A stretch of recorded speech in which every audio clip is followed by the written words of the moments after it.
So ఇప్పటి వరకు మనం డిస్ప్లే ఫ్లెక్స్ ప్రాపర్టీ గురించి డిస్కస్ చేసాం. ఫ్లెక్స్ బాక్స్లో ఉండే డిఫరెంట్ టర్మినాలజీ ఏంటి, సిఎస్ఎస్లో ఫ్లెక్స్ బాక్స్ లేఅవుట్స్ ఎలా క్రియేట్ చేస్తాం, అండ్ దానికి associated properties like flex container properties and flex item properties గురించి డిస్కస్ చేసాం. ఈ లెక్చర్లో వెబ్ పేజెస్లో responsive layouts flex box use చేసి ఎలా క్రియేట్ చేయాలో డిస్కస్ చేద్దాం. సో మనం ఆల్రెడీ టైనీ సీడ్ వెబ్సైట్ని రీక్రియేట్ చేస్తున్నాం. దాంట్లో 3 కాంపోనెంట్స్ని ఆల్రెడీ బిల్డ్ చేసాం అండ్ ప్రీవియస్లీ మనం వీటిలో ఆల్రెడీ డిస్ప్లే ఫ్లెక్స్ ప్రాపర్టీని యూజ్ చేసాం. లైక్ ఫర్ ఇన్స్టెన్స్ హెడర్లో logo, navigation bar and learn more button, ఈ మూడింటిని ఒకదాని పక్కన ఒకటి హారిజాంటలీ అలైన్ చేయడానికి మనం డిస్ప్లే ఫ్లెక్స్ ప్రాపర్టీని యూజ్ చేసాం. Also justify content and align items properties కూడా యూజ్ చేసాం. సిమిలర్లీ ఇక్కడ డిస్ప్లే గ్రిడ్ యూజ్ చేసాం, బట్ దాని గురించి డీటెయిల్గా నెక్స్ట్ లెక్చర్లో డిస్కస్ చేద్దాం. అండ్ ఈ ఇమేజెస్, పోర్ట్ఫోలియో కంపెనీస్ ఇమేజెస్ని కూడా ఒకదాని పక్కన ఒకటి అలైన్ చేయడానికి డిస్ప్లే ఫ్లెక్స్ ప్రాపర్టీని యూజ్ చేసాం. సో బ్రీఫ్లీ ఒకసారి వాటి గురించి డిస్కస్ చేసి ఈ లెక్చర్లో ఇంకొక కొత్త కాంపోనెంట్ క్రియేట్ చేసి చూద్దాం. సో హెడర్లో మనకి 3 కాంపోనెంట్స్ ఉన్నాయి. సో డిస్ప్లే ఫ్లెక్స్ ప్రాపర్టీ ఎప్పుడు కూడా ఏ ఎలిమెంట్కి అయితే అప్లై చేస్తున్నామో ఆ ఎలిమెంట్ని ఫ్లెక్స్ కంటైనర్ కింద కన్వర్ట్ చేస్తుంది. సో ఈ కేసులో మనం డిస్ప్లే ఫ్లెక్స్ ప్రాపర్టీ హెడర్కి ప్రొవైడ్ చేసాం కాబట్టి ఇక్కడ హెడర్ ఫ్లెక్స్ కంటైనర్ అవుతుంది. అండ్ దాంట్లో ఉండే ఇమీడియట్ చిల్డ్రన్, డిసెండెంట్స్ కాదు but immediate children flex items కింద కన్వర్ట్ అవుతాయి. సో ఈ కేసులో ఫ్లెక్స్ ఐటమ్స్ వచ్చేసి image, navigation bar and learn more button. So ఈ మూడింటిని డిస్ప్లే ఫ్లెక్స్ యూజ్ చేసి మనం ఒకదాన్ని పక్కన ఒకటి అలైన్ చేసాం. Then justify content space between అనే ప్రాపర్టీని యూజ్ చేసి మనం లోగోని ఒక కార్నర్ అండ్ లెర్న్ మోర్ బటన్ని ఇంకో కార్నర్ అండ్ నావిగేషన్ బార్ని సెంటర్లో అలైన్ చేసాం. సో స్పేస్ బిట్వీన్ అనేది బేసికలీ ఫస్ట్ చైల్డ్ ఎలిమెంట్ని స్టార్టింగ్ ఆఫ్ ద ఎలిమెంట్లో అండ్ లాస్ట్ చైల్డ్ ఎలిమెంట్ని ఎండింగ్ ఆఫ్ ద ఎలిమెంట్లో అలైన్ చేసి రిమైనింగ్ అన్ని ఎలిమెంట్స్ని కూడా ఈక్వలీ డిస్ట్రిబ్యూట్ చేస్తుంది. బట్ ఈ కేసులో remaining element only navigation bar కాబట్టి అది ఎగ్జాక్ట్లీ సెంటర్కి అలైన్ అవుతుంది. సో ఇది జస్టిఫై కంటెంట్ స్పేస్ బిట్వీన్.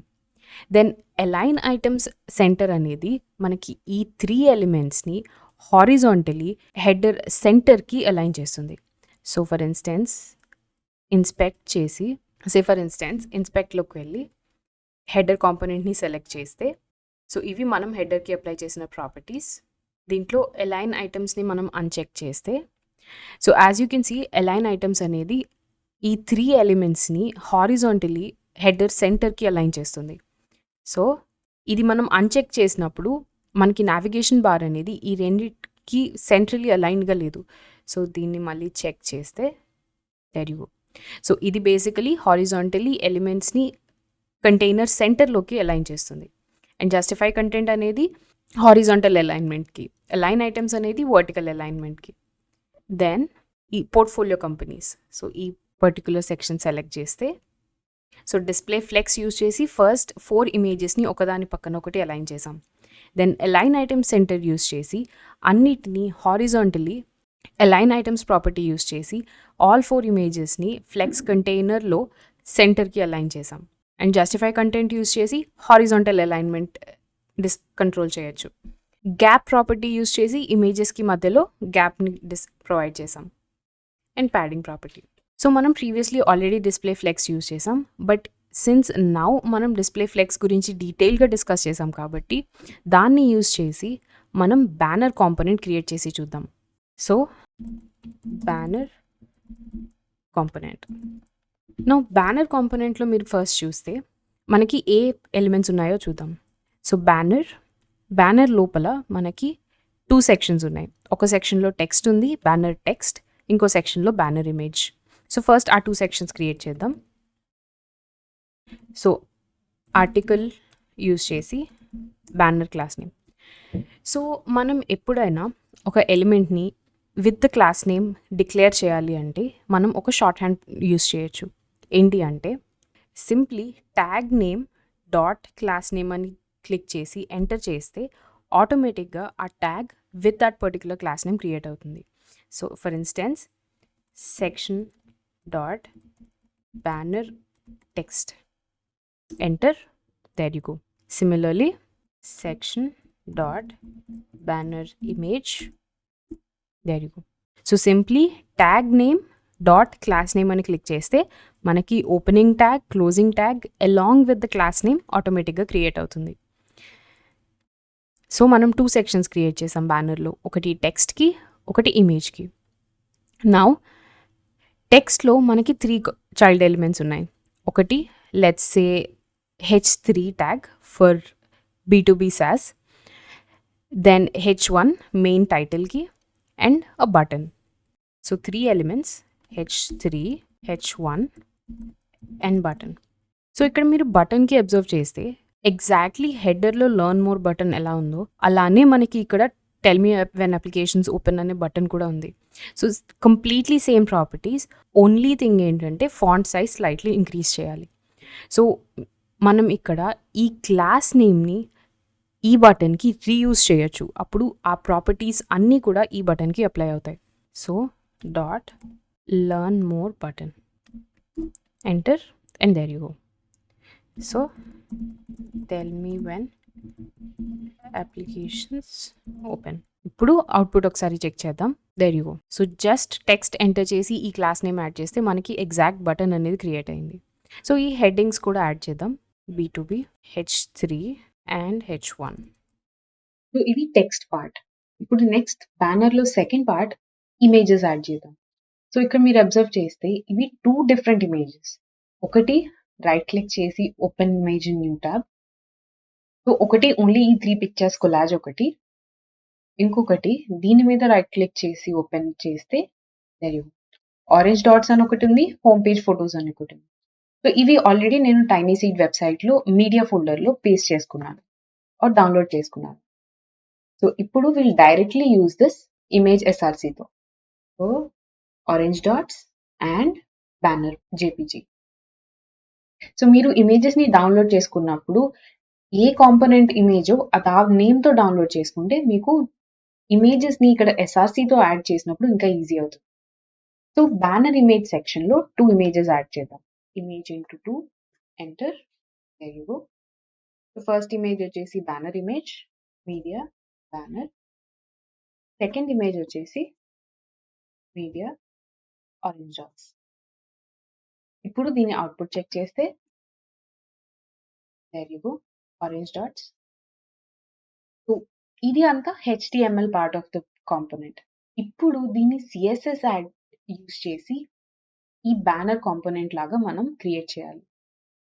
దానికి ఫస్ట్ అండ్ ఫార్మోస్ట్ CSSలో సో ఇది బిఫోర్ సర్వీసెస్ వస్తుంది కాబట్టి సో ఇక్కడ బ్యానర్ కాంపోనెంట్.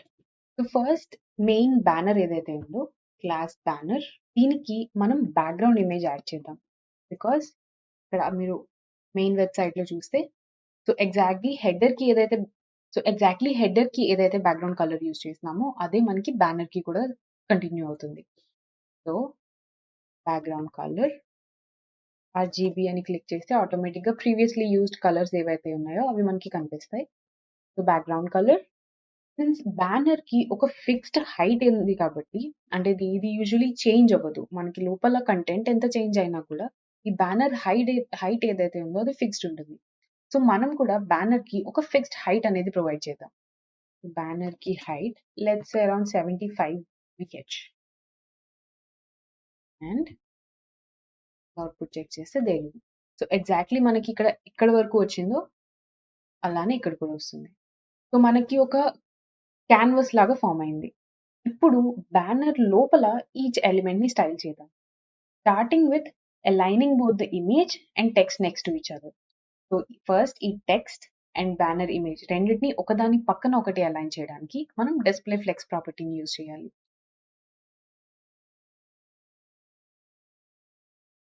బట్ మీరు ఇక్కడ అబ్జర్వ్ చేస్తే మీకు లెఫ్ట్ అండ్ రైట్ సైడ్ చాలా ఎంటీ స్పేస్ అనేది ఉంది. సో మీరు కావాలి అంటే ప్యాడింగ్ ప్రాపర్టీ ప్రొవైడ్ చేసి left and right extreme high values of padding provide చేయొచ్చు. లేదా సింప్లీ ఈ కంప్లీట్ బ్యానర్ ఏదైతే ఉందో దానికి ఒక ఫిక్స్డ్ విడ్త్ ప్రొవైడ్ చేసి దానికి మార్జిన్ ఆటో ఇవ్వచ్చు. మార్జిన్ ఆటో ఇస్తే ఆటోమేటిక్గా ఆ కంటైనర్లో సెంటర్కి ఆ ఎలిమెంట్ అనేది వస్తుంది. దీనికి ఒక ఎగ్జాంపుల్ చూద్దాం. సో మనం ఇక్కడ బ్యానర్ కాంపోనెంట్ తీసుకున్నాం. బ్యానర్ కాంపోనెంట్కి మనం విడ్త్ కనుక 75% ఇస్తే ఇది బ్యానర్కి పేరెంట్ ఎలిమెంట్ అనేది body element. So body element width ఏదైతే ఉందో దాంట్లో 75% ఆక్యుపై చేస్తుంది. మీరిప్పుడు అవుట్‌పుట్ చెక్ చేస్తే వెరీ గుడ్. బట్ ఇక్కడ ఏంటంటే మనకి వైట్ స్పేస్ అనేది క్రియేట్ అవుతుంది. సో, ఇప్పుడు మీరు మార్జిన్ ఆటో ప్రొవైడ్ చేస్తే ఇది సెంటర్‌కైతే వస్తుంది. మార్జిన్ మనకి టాప్ అండ్ బాటమ్ ఎలాంటి మార్జిన్ అవసరం లేదు. లెఫ్ట్ అండ్ రైట్ మాత్రం ఆటో అది సెంటర్‌కి క్రియేట్ చేయడానికి. సో, మన ఎలిమెంట్ అయితే బాడీ సెంటర్‌కి క్రియేట్ అయింది. బట్ మీకు left and right empty space అనేది ఫార్మ్ అవుతుంది. సో, ఇది అవాయిడ్ చేయడానికి ఈ చైల్డ్ ఎలిమెంట్స్‌ని మనం ఇంకొక డివ్‌లో ర్యాప్ చేద్దాం. సింప్లీ ఆ banner text and banner image sections ఏవైతే ఉన్నాయో వాటిని ఒక డివ్ ఎలిమెంట్‌లో తీసుకున్నాం. సో, మనం హెచ్‌టీఎంఎల్ డిస్కస్ చేసినప్పుడు మాట్లాడాం. డివ్ అండ్ స్పాన్ అనేవి మనం ఎక్కువగా లేఅవుట్ అండ్ స్ట్రక్చరింగ్‌కి యూజ్ చేస్తాం. బట్ అవి నాన్ సెమాంటిక్ ఎలిమెంట్స్. సో, మనం రెగ్యులర్ ప్రాక్టీస్‌లో అవి యూజ్ చేయకూడదు. బట్ లేఅవుట్‌కి, స్ట్రక్చరింగ్‌కి మనం ఈ ఎలిమెంట్స్‌ని యూజ్ చేయొచ్చు. సో, ఇక్కడ మనం ఆల్రెడీ ఆర్టికల్, సెక్షన్ అనే సెమాంటిక్ ఎలిమెంట్స్‌ని యూజ్ చేస్తున్నాం. సో, ఇక్కడ ఆల్రెడీ మనం ఆర్టికల్ అండ్ సెక్షన్ అనే సెమాంటిక్ ఎలిమెంట్స్‌ని యూజ్ చేస్తున్నాం. బట్ వాటిని కొంచెం స్ట్రక్చర్ చేయడం కోసం మనం డివ్ ఎలిమెంట్‌ని యూజ్ చేస్తున్నాం. ఇక్కడ డివ్‌కి స్ట్రక్చరింగ్ తప్ప ఎలాంటి ఫంక్షన్ లేదు. So, we can use non semantic element. So, ఇప్పుడు 2 ప్రాపర్టీస్ ఏవైతే ఉన్నాయో వాటిని ఇక్కడ కట్ చేసి dot banner div control V. ఇప్పుడు మీరు చెక్ చేస్తే దేర్ యూ గో. సో, ఇక్కడి నుంచి మనకి ఎలిమెంట్ అనేది స్టార్ట్ అవుతుంది. సో, మనం విడ్త్ తగ్గించినా గూడా మనకి బ్యాక్‌గ్రౌండ్ కలర్ అనేది సెక్షన్‌కి అప్లై అవుతుంది. దాని లోపల డివ్‌కి మాత్రం 75% విడ్త్ అప్లై అవుతుంది. నెక్స్ట్. సో, విడ్త్ అయితే రెడ్యూస్ చేసాం అండ్ మార్జిన్ ఆటో అప్లై చేసాం. ఇప్పుడు టెక్స్ట్ అండ్ ఇమేజ్ అలైన్ చేయడానికి మనం డిస్‌ప్లే ఫ్లెక్స్ అనే ప్రాపర్టీని బ్యానర్‌కి కాకుండా డివ్‌కి అప్లై చేయాలి. ఎందుకంటే టెక్నికల్లీ ఇక్కడికి మనకి ఆర్టికల్ అనే బ్యానర్‌లో ఒకటే చైల్డ్ ఎలిమెంట్ ఉంది. అదే డివ్. డివ్ లోపల మనకి banner text and banner image అని ఉంది. డిస్‌ప్లే ఫ్లెక్స్ అనేది మనం బ్యానర్ డివ్‌కి ప్రొవైడ్ చేస్తాం. Display flex and justify content centre and there you go. 2 పక్కపక్కన ప్లేస్ అయిపోయాయి. నెక్స్ట్ మెయిన్ ఇమేజ్ ఏదైతే ఉందో బ్యానర్ ఇమేజ్ దీన్ని ఫస్ట్ అలైన్ చేద్దాం. See so usually class names అనేవి కంట్రోల్-సి, కంట్రోల్-వి అంటే కాపీ పేస్ట్ చేయడం మచ్ మోర్ రికమెండెడ్. ఎందుకంటే మనం క్లాస్ నేమ్‌లో ఒక్క లెటర్ మిస్టేక్ చేసినా కూడా మనకి కంప్లీట్‌లీ ఆ ప్రాపర్టీస్ అనేవి ఆ ఎలిమెంట్‌కి అప్లై అవ్వవు. So, it's recommended and suggested మీరు కాపీ పేస్ట్ చేయండి క్లాస్ నేమ్స్ ఎప్పుడు కూడా. Class names or ID names ఇవన్నీ కూడా ఎప్పుడు కాపీ పేస్ట్ చేయాలి. Even tag names and element నేమ్స్‌తో మీరు ఇక్కడ ఎలిమెంట్ సెలెక్టర్ యూజ్ చేసినా కూడా ఆ ఎలిమెంట్ సెలెక్టర్‌ని మీరు టైప్ చేయడం స్టార్ట్ చేసినప్పుడు లైక్ ఫర్ ఇన్‌స్టెన్స్ ఆర్టికల్ అని టైప్ చేయడం స్టార్ట్ చేసినప్పుడు మీకు ఏవైతే ప్రాంప్ట్ వస్తుందో ఇక్కడ సింప్లీ ఆ ప్రాంప్ట్‌ని సెలెక్ట్ చేయండి. అంతే తప్ప మీరు కంప్లీట్ స్పెల్లింగ్ అనేది ప్రతిసారి రాయడం అవాయిడ్ చేయండి. సో, ఇవి రూల్స్ కాదు. మీరు ఇలానే చేయాలని ఏం లేదు. బట్ ఇలా చేస్తే it is one of the good practice and మీకు కోడింగ్ ఈజీ అవుతుంది. సో, బ్యానర్ ఇమేజ్‌కి మీరిక్కడ అబ్జర్వ్ చేస్తే బ్యానర్ మనకి 75 వీహెచ్ ఇక్కడితో ఎండ్ అవుతుంది. బట్ బ్యానర్ ఇమేజ్ దాన్ని ఓవర్ రైట్ చేసి, దాన్ని క్రాస్ చేసి ఆల్మోస్ట్ పేజ్ ఎండింగ్ వరకు వెళ్తుంది. సో, ఒక 10 వీహెచ్ ఎక్స్‌ట్రా ఉంది. సో, దీనికి హైట్ మనం let's say around 85 VH provide చేద్దాం. సో, ఈ బ్యానర్ ఇమేజ్ అనేది కంట్రోల్ ఎక్స్ ఇమేజ్‌కి ప్రొవైడ్ చేద్దాం.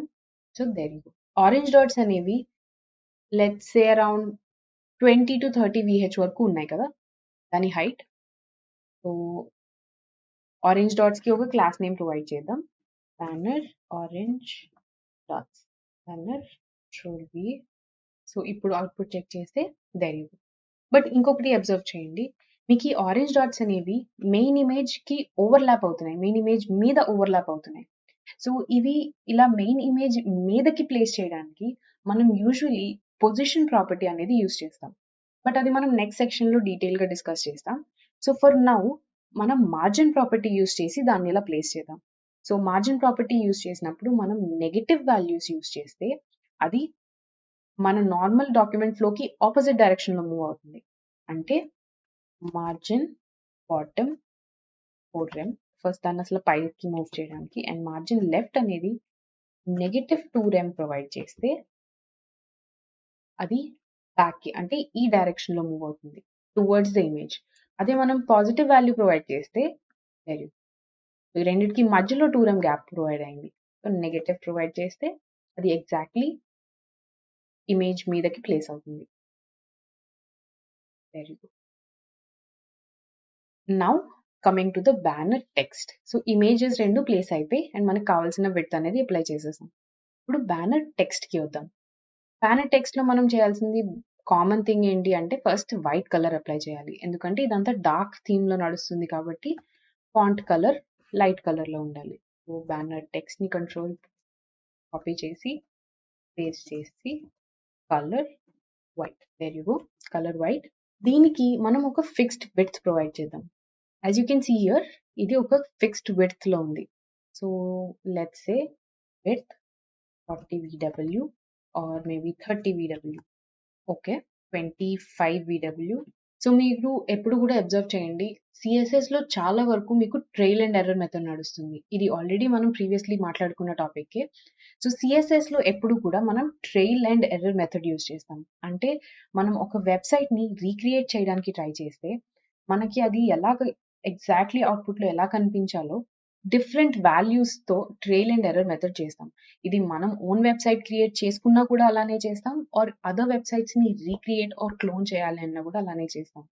సో ఇక్కడ సిన్స్ నేను అప్లై చేసిన ఫస్ట్ వాల్యూ 40 VW అవుట్పుట్ కన్నా చాలా ఎక్కువగా కనిపిస్తుంది కాబట్టి దాన్ని రెడ్యూస్ చేస్తూ అలాగ 5 డిజిట్స్ మనం 25 VWకి వచ్చాం. సో ఇది సమ్వాట్ క్లోజ్ ఉంది. బట్ ఇన్ కేస్ మనం అదర్ ప్రాపర్టీస్ అప్లై చేసిన తర్వాత అది సెట్ అవ్వకపోతే మళ్ళీ దాన్ని చేంజ్ చేసి ఇంక్రీజ్ చేయొచ్చు. So it's all about trial and error. నా విడ్త్ అప్లై చేసాం. ఇక్కడ మనం టెక్స్ట్ అండ్ ఇమేజ్ అన్నవి సెంట్రల్లీ అలైన్డ్ ఉన్నాయి. సో దీనికి మనకి 2 వేస్ ఉన్నాయి. ఒకటి డిస్ప్లే ఫ్లెక్స్ యూస్ చేసాం కాబట్టి అలైన్ ఐటమ్స్ సెంటర్ యూస్ చేసి రెండింటిని కంటైనర్ సెంటర్కి అలైన్ చేయొచ్చు. ఆర్ సింప్లీ టెక్స్ట్ ఒక్కటికి ప్యాడింగ్ టాప్ అని ప్రొవైడ్ చేస్తే అది స్లైట్లీ కిందకి మూవ్ అవుతుంది. సో ఫస్ట్ ప్యాడింగ్ ఇచ్చి చూద్దాం. మనకి డిజైర్డ్ అవుట్పుట్ వస్తే మనకి కావాల్సిన అవుట్పుట్ కనిపిస్తే ప్యాడింగ్ టాప్ వాల్యూ మనం ఉంచేయచ్చు. లేదు అంటే డిస్ప్లే ఫ్లెక్స్లో అలైన్ ఐటమ్ సెంటర్ అనేది మనం యూజ్ చేయొచ్చు. Padding top around 10 rem provide చేద్దాం. మనకి ఎగ్జాక్ట్లీ సరిపోయింది. ఆల్మోస్ట్ ఈ ఇమేజ్ దగ్గరికి హాఫ్కి రావాలి, మనకి అక్కడికి వచ్చింది. సో ప్యాడింగ్ టాప్ అనేది మనకి వర్క్ అవుతుంది. సో నెక్స్ట్ దానికి వెళ్దాం. నెక్స్ట్ H3 ఎలిమెంట్కి ప్రాపర్టీస్ అప్లై చేద్దాం. సో బ్యానర్ టెక్స్ట్లో H3 ఫాంట్ సైజ్ని మనం పర్సంటేజెస్లో అప్లై చేద్దాం. Let's say around 150% or 140%. So ఇప్పుడు మీరు అబ్జర్వ్ చేయండి, మనకి అవుట్పుట్లో ఉండే ఫాంట్ సైజ్ అండ్ ఇక్కడ ఉండే ఫాంట్ సైజ్ కరెక్ట్గా లేవు. సో మళ్ళీ మనం trial and error method use చేసి దీన్ని స్లైట్లీ రెడ్యూస్ చేద్దాం 130. అండ్ ఆల్సో ఇప్పుడు మీరు అబ్జర్వ్ చేస్తే ఈ విడ్త్ ఏదైతే ఉందో బ్యానర్ టెక్స్ట్కి అది ఇక్కడ అవుట్పుట్లో ఎక్కువ ఉంది దీనికన్నా. సో మనం ఇందాక ఇచ్చిన 25 VW ఏదైతే ఉందో అది మనకి సెట్ అవ్వలేదు. So we'll increase it to 30 VW. ఇప్పుడు మనకి డిజైర్డ్ అవుట్పుట్ వచ్చింది. సో బేసికలీ మనం ఏం ట్రై చేస్తున్నామంటే ఫౌండర్స్ అనే వర్డ్ ఒక్కటే సెకండ్ లైన్కి ర్యాప్ అవ్వాలి, మిగతా వర్డ్స్ అన్ని కూడా ఫస్ట్ లైన్లో ఉండాలి. మనకు అవుట్పుట్లో అదే వచ్చింది. నెక్స్ట్ ఏంటి అంటే ఈ యాంకర్ ట్యాగ్స్కి ఏదైతే మనం హెడర్లో ఫాంట్ ఫ్యామిలీ యూస్ చేసామో అదే మనం ఇక్కడ H3 కూడా యూస్ చేయాలి.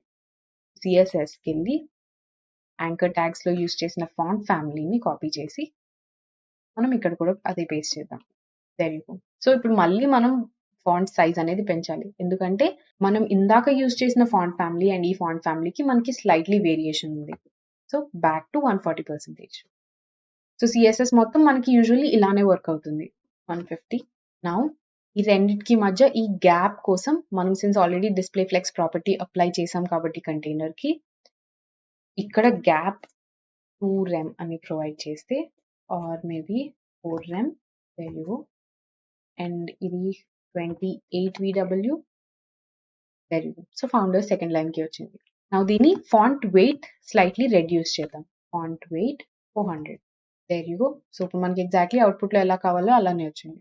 ఇన్ కేస్ ఈ ఫాంట్ సైజ్ని మనం 140 చేస్తే మళ్ళీ సేమ్ లైన్కి వస్తుంది. సో మనం మళ్ళీ ఇక్కడ వెయిట్ని రెడ్యూస్ చేయాలి 25 VWకి. సో ఇప్పుడు మనకి కావాల్సిన అవుట్పుట్ అనేది మనకి ఇక్కడ క్లియర్గా కనిపిస్తుంది. దీనికి ప్యాడింగ్ బాటమ్ అప్లై చేస్తే H1కి దానికి మధ్యలో స్లైట్లీ డిస్టెన్స్ పెరుగుతుంది. ప్యాడింగ్ బాటమ్ స్మాల్ వాల్యూ 2 remతో స్టార్ట్ చేస్తాం. సో మీరు ట్రయల్ అండ్ ఎర్రర్ మెథడ్ ఎప్పుడైతే సిఎస్ఎస్లో యూజ్ చేస్తున్నారో ఐదర్ ఈ ట్యాబ్ నుంచి ఆ ట్యాబ్కి షిఫ్ట్ చేస్తూ అంటే విఎస్ కోడ్కి క్రోమ్కి షిఫ్ట్ చేస్తూ కూడా చేయొచ్చు, లేదా సింప్లీ రైట్ క్లిక్ చేసి ఇన్స్పెక్ట్కి వెళ్ళి ఆ పర్టికులర్ ఎలిమెంట్ని సెలెక్ట్ చేసి మీకు ఇక్కడ ఏవైతే స్టైల్స్ కనిపిస్తున్నాయో అక్కడ మనం వాల్యూస్ చేంజ్ చేయొచ్చు. సో ఇక్కడ నేను ప్యాడింగ్ బాటమ్ 2 రెమ్ అన్నది అప్లై చేశాను. సిన్స్ 1 రెమ్ ఒకవేళ 1 రెమ్ అప్లై చేస్తే ఎలా కనిపిస్తుందో చూడడానికి ఆ వాల్యూని సెలెక్ట్ చేసి bottom and top arrow use చేసి మనం ఆ వాల్యూని చేంజ్ చేయొచ్చు. So increase and decrease. So నాకు 2 రెమ్ అనేది కరెక్ట్గా ఉంది, అవుట్పుట్లో ఎలా అయితే కనిపించాలో అలానే ఉంది. So I will keep 2 rem. Next H1కి వద్దాం. So banner text H1. H1లో ఫాంట్ సైజ్, ఇక్కడ ఫాంట్ సైజ్ రెమ్ యూజ్ చేసి చేద్దాం. 3.5 rem. Font weight 300. There you go. But ఇక్కడ మీరు ఫాంట్ ఫ్యామిలీ చూస్తే అది టైమ్స్ న్యూ రోమన్ కాదు, మనం ఆల్రెడీ ఇంతకుముందు పాపిన్స్ అనే ఒక ఫాంట్ ఫ్యామిలీ యూజ్ చేసాం కదా, అది ఇక్కడ యూజ్ చేద్దాం. Much better. So add some length to those. ఇక్కడ బూట్ స్ట్రాప్స్ అనేది ఏదైతే ఉందో దానికి ఒక అండర్లైన్ ఉంది. సో ఆ అండర్లైన్ క్రియేట్ చేయడం కోసం ఈ బూట్ స్ట్రాప్స్ అనే వర్డ్ ఏదైతే ఉందో ఇంక్లూడింగ్ ద ఫుల్ స్టాప్, దీన్ని కట్ చేసి నేను స్ట్రాంగ్ ట్యాగ్లో యాడ్ చేస్తున్నాను. ఎందుకంటే మీరు అవుట్పుట్లో చెక్ చేస్తే ఆ పర్టికులర్ వర్డ్ మాత్రం బోల్డ్లో ఉంది, మిగతా అన్ని డిఫరెంట్ ఫాంట్ వెయిట్తో ఉన్నాయి. సో ఆ ఒక్కదాన్ని మనం స్ట్రాంగ్ ట్యాగ్ యూస్ చేసి బోల్డ్ చేయొచ్చు. There you go. నా అదే స్ట్రాంగ్ ట్యాగ్ యూస్ చేసి బ్యానర్ టెక్స్ట్లో స్ట్రాంగ్ ట్యాగ్ ఏదైతే ఉందో దానికి text decoration underline. There you go. So ఈ అండర్లైన్ కలర్ ఎలా చేంజ్ చేయాలో డిస్కస్ చేద్దాం. బట్ ఫస్ట్ H1 ట్యాగ్కి మనం padding bottom around 4 rem provide చేద్దాం. కింద బటన్కి దానికి మధ్యలో డిస్టెన్స్ ఇంక్రీజ్ చేయడం కోసం. And line height 4.5 rem. So ఇక్కడ లైన్ హైట్ మనం ఎందుకు యాడ్ చేసామంటే ఈ 3 లైన్స్లో ఏదైతే టెక్స్ట్ డిస్ట్రిబ్యూట్ అయి ఉందో వాటి మధ్యలో మనం స్పేస్ని ఇంక్రీజ్ చేయడానికి. సో దీని మీద రైట్ క్లిక్ చేసి ఇన్స్పెక్ట్కి వెళ్తే లైన్ హైట్, దీన్ని రిమూవ్ చేస్తే దేర్ యు గో. సో మనకి అక్కడ స్పేస్ అనేది చాలా ఎక్కువ అయిపోయింది, దాన్ని రెడ్యూస్ చేయడం కోసం మనం లైన్ హైట్ అనేది మాన్యువల్లీ ప్రొవైడ్ చేస్తున్నాం. So 4.5 rem. నెక్స్ట్ ఇక్కడ టెక్స్ట్ డెకరేషన్ ఏదైతే ఉందో ఇక్కడ టెక్స్ట్ డెకరేషన్ కలర్ అనే ప్రాపర్టీ యూజ్ చేసి మనం అండర్లైన్ ది కలర్ చేంజ్ చేయొచ్చు. There you go. Green yellow అనే ఒక కలర్ ఉంది, మచ్ క్లోజర్ టు దిస్ కదా. There you go. So button కి మనం సేమ్ లెర్న్ మోర్ బటన్ కి ఏదైతే క్లాస్ నేమ్ యూజ్ చేసామో అదే యూజ్ చేసాం, బట్ అడిషనల్ గా ఇంకొక క్లాస్ యాడ్ చేయొచ్చు. సో మనం ఒక ఎలిమెంట్ కి మల్టిపుల్ క్లాస్ నేమ్స్ యాడ్ చేయొచ్చు. లైక్ ఫర్ ఇన్స్టెన్స్ ఇక్కడ లెర్న్ మోర్ బటన్ అనే క్లాస్ నేమ్ ఆల్రెడీ ఉంది. సేమ్ అట్రిబ్యూట్ లో స్పేస్ ప్రొవైడ్ చేసి బ్యానర్ బటన్ అనే క్లాస్ నేమ్ యూజ్ చేసి దానికి మనం ఏమైనా వాల్యూస్ సిఎస్ఎస్ రూల్స్ ప్రొవైడ్ చేస్తే అవి సింప్లీ ఆ లెర్న్ మోర్ బటన్ కి అడిషనల్ గా యాడ్ అవుతాయి. అండ్ ఆల్సో ఇన్ కేస్ ఏమైనా రిపీటెడ్ గా ఉంటే అవి ఓవర్ రైట్ చేస్తాయి. లైక్ ఫర్ ఇన్స్టెన్స్ మనం లెర్న్ మోర్ బటన్ లో యాడ్ చేసిన ప్రాపర్టీస్ ఇవి. సో అవి ఆల్రెడీ మనకి బ్యానర్ బటన్ లో అప్లై అయిపోయాయి. నాకు అడిషనల్ గా ఫాంట్ వెయిట్ అనేది బోల్డ్ కావాలి. సో ఇక్కడ మీరు అబ్జర్వ్ చేస్తే అవుట్పుట్ లో లెర్న్ మోర్ అండ్ దీనికి ఫాంట్ వెయిట్ డిఫరెన్స్ ఉంది. సో ఆ ఫాంట్ వెయిట్ అనేది నేను బ్యానర్ బటన్ క్లాస్ కి అప్లై చేస్తే bold. There you go. So learn more కన్నా ఇక్కడ ఫాంట్ వెయిట్ అప్లై అయింది. So same properties but additional గా ఫాంట్ వెయిట్ అనేది యాడ్ అయింది. నెక్స్ట్ లెర్న్ మోర్ లో నాకు already font, next learn more కన్నా నాకు ఇక్కడ ఫాంట్ సైజ్ అనేది ఇంక్రీజ్ అవ్వాలి. సో సింప్లీ ఫాంట్ వెయిట్ తో పాటు font size large. There you go. మనకి డిజైర్డ్ అవుట్పుట్ వచ్చేసింది. సో ఇది డిస్ప్లే ఫ్లెక్స్ ప్రాపర్టీకి మనం వెబ్ పేజ్లో ఇంప్లిమెంటేషన్ ఎలా చేస్తామన్న దానికి. సో నెక్స్ట్ లెక్చర్ నుంచి మనం డిస్ప్లే గ్రిడ్ లేఅవుట్ గురించి డీటెయిల్గా డిస్కస్ చేద్దాం. సో మీరు డిస్ప్లే ఫ్లెక్స్ యూస్ చేసినప్పుడు మీకు ఒక డిసడ్వాంటేజ్ ఉంటుంది. మీరు ఇన్స్పెక్ట్లోకి వెళ్ళి చెక్ చేస్తే దీంట్లో మీకు ఎగ్జాక్ట్లీ రెస్పాన్సివ్ లేఅవుట్ అనేది ఇక్కడ క్రియేట్ అవ్వట్లేదు. ఒకటి, మనం డిస్ప్లే ఫ్లెక్స్తో పాటు ఫ్లెక్స్ ర్యాప్ ప్రాపర్టీని ఇక్కడ యూస్ చేయలేదు. సో ఫ్లెక్స్ ర్యాప్ అనే ప్రాపర్టీ యూస్ చేస్తే మనకి ఆటోమేటిక్గా ఇది అనే ఇమేజ్ అనేది నెక్స్ట్ లైన్కి ఓవర్లాప్ అవుతుంది. సో స్క్రీన్ సైజ్ రెడ్యూస్ అయితే ఆటోమేటిక్గా ఇమేజ్ నెక్స్ట్ లైన్కి ర్యాప్ అవుతుంది. బట్ సిన్స్ మనం ఈ పర్టికులర్ ఎలిమెంట్కి ఒక ఫిక్స్డ్ విడ్త్ అనేది అప్లై చేసాం కాబట్టి ఈ టెక్స్ట్ అనేది చాలా కంప్రెస్ అయిపోయినట్టు కనిపిస్తుంది. దీన్ని అవాయిడ్ చేయడానికి మనం డిస్‌ప్లే గ్రిడ్ ప్రాపర్టీని యూజ్ చేయొచ్చు. డిస్‌ప్లే గ్రిడ్ అనేది కంప్లీట్ పేజ్‌ని 2 ఈక్వల్ హాఫ్స్ కింద డివైడ్ చేసి, ఈచ్ దాంట్లో మనకి టెక్స్ట్ అండ్ ఇమేజ్ అనేది ప్లేస్ చేస్తుంది. సో, మనం స్క్రీన్ సైజ్ రెడ్యూస్ చేసినా గూడా, ఆ పర్టిక్యులర్ ఇమేజ్ అనేది మనకి ఇక్కడే ఉంటుంది. అన్‌లెస్ అంటిల్ మనం మాన్యువల్లీ మీడియా క్వెరీస్‌లో దాన్ని నెక్స్ట్ లైన్‌కి ర్యాప్ అవ్వమని రాస్తే తప్ప. సో, అది డిస్‌ప్లే ఫ్లెక్స్ అండ్ గ్రిడ్‌కి డిఫరెన్స్. బట్ దీని గురించి ఇంకా డీటెయిల్‌గా వన్స్ మనం డిస్‌ప్లే గ్రిడ్ ఇంప్లిమెంటేషన్ చూసాక మీకు అర్థమవుతుంది. సో, అదేంటో నెక్స్ట్ లెక్చర్‌లో చూద్దాం.